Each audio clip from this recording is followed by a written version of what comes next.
නිකෝලස් false ඇවිල්ලා ඉන්නේ. බලමු ඒ ගමන කොහොම වේද කියලා. හායි ඔයාලට කොහොමද?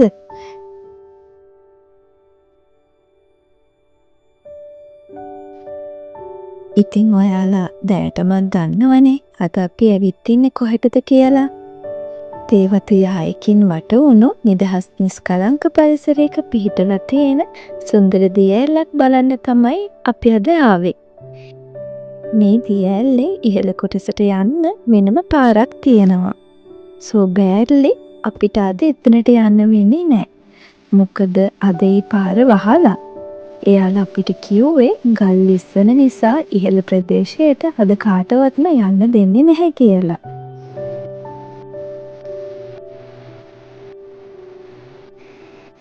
මේ කුලපාට පරිසරය අලංකාර දියඇලි අපිට සම්පතක්. ඒවා විනාශ නොකර රැකගන්න අපි හැමෝම දැනගන්න ඕනේ. කැලි කසල තැන් තැන් වල නොදමා මේ පරිසරය ආරක්ෂා කරගන්න ඕනේ. Our hearts beat to the city streets. We began to feel the fire. We rise like tall buildings as the chemicals they take us higher. The night's young and it's just begun as she puts her hand in mine. We wanna chase the night, wanna dance to the light, pull the stars from the sky, just two hearts running wild. Never sleep, never stop, as we shout from the top. We're gonna be two hearts running wild.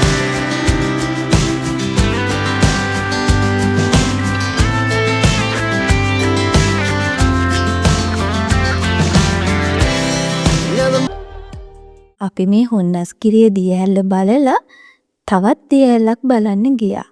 ඒ තමයි නාරම්පනාව දියඇල්ල. මේ දියඇල්ල ළඟටම වාහන වලින් යන්න නම් බෑ. මෙන්න මේ රොටි කඩ තියෙන තැනින් වාහන නවත්තලා කැමතිනම් අපි වගේ උණුමුණු රොටියක් කාලා රසම රස ප්ලේන් ටී එකක් බීලම ගමන පටන් ගන්න පුළුවන්. වාහන නවත්තලා දියඇල්ල ළඟට යන්න තියෙන්නේ මේ වගේ අඩිපාරකින්. ඒ පාරත් පහුගිය කාලේ ඇත්තේ වුණු දිට්ටා සොලිකුණාටුවෙන් ගොඩක් ඩැමේජ් වෙලා තියෙන්නේ. ඒ නිසා බොහොම කල්පනාවෙන් පරිස්සමින් යන්න මතක තියා ගන්න ඕනේ.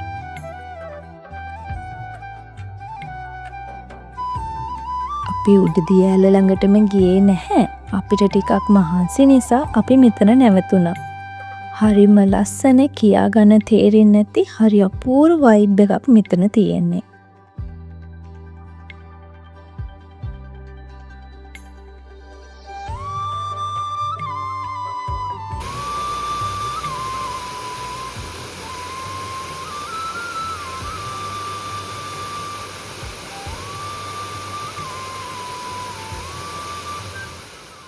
ආයමත් ඉක්මනින් දවසක ඒ ලස්සන ගම්මානයේ මැදින් ගලන දියපාර සුව විඳින්න හිතාගෙන අපි ආපහු හැරුණා.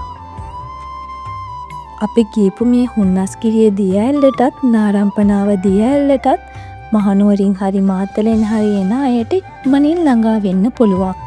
වත්තේගම ටවුන් එකෙන් කිලෝමීටර් 10ක් දුරින් හුන්නස්කිරිය දියඇල්ලත් කිලෝමීටර් 15ක් පමණ දුරින් නාරම්පනාව දියඇල්ලත් අපිට නරඹන්න පුළුවන්. ඉතින් මගේ මේ වීඩියෝ එක බලපු ඔයාලට මොනවද හිතන්නේ කියලා පහලින් කමෙන්ට් එකක් දාගෙන යන්න. මේ වගේ vlogs ඉස්සරහටත් බලන්න කැමති නම් මගේ channel එක subscribe කරලා bell icon එකත් click කරන්න. ගිහින් එන්න. එතකම් පරිස්සමින් ඉන්න.